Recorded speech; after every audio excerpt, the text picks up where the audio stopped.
ওম শান্তি। শিব বাবা হচ্ছে বাগবান, শিব বাবা হচ্ছে খিউইয়া, শিব বাবা হচ্ছে লিবারেটর, শিব বাবা হচ্ছে গাইড। শিব বাবা এমন বাগবান, যেমন বা- মালি ভালো ভালো ফুলগুলোকে আলাদা করে পট মে রেখে দেয়, তো শিব বাবাও সেই বাগবান। এই সঙ্গম যুগ পর আমাদের ব্রাহ্মণ আত্মাদেরকে আলাদা পটে যেন রেখে দিয়েছে, এবং আমরা যেন কাঁটা থেকে ফুল বাঞ্ছি। শিব বাবাই আমাদের সমস্ত বিকর্মের কাঁটাগুলোকে ভস্মীভূত করে সুন্দর শ্রেষ্ঠ ফুল বানায়। আমরাই সেই গোলাপ ফুল, আমরাই সেই চম্পক, আমরাই সেই মতি, আমরাই সেই অমরজ্যোতি, বিভিন্ন রকম শ্রেষ্ঠ ফুল আমরা বানছি। তো আমরা শিব বাবা আমাদেরকে শ্রেষ্ঠ ফুল বানাচ্ছে, আমাদেরকে শ্রেষ্ঠ গতি দান করছে।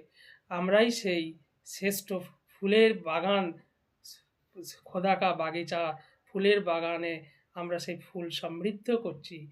আমরা গুণবান বানছি, আমরা গুণহীন হয়ে গেছিলাম, সর্বগুণ সম্পন্ন বাবা বানাচ্ছে।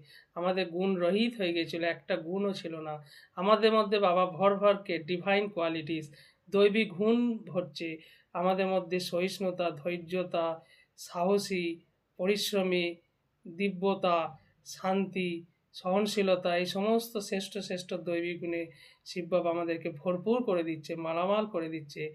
আমরা সত্যযুগে এই দৈবিক গুণবালা মনুষ্যত্বার দেবতায় পরিণত হব। এটা শিব বাবারই কাজ। শিব বাবাই সেই জন্য রোহানি জাদুঘর, মনুষ্য থেকে দেবতা, নর থেকে নারায়ণ। এটা শিব বাবাই এই জাদুঘরই দেখাতে পারে। ওম শান্তি।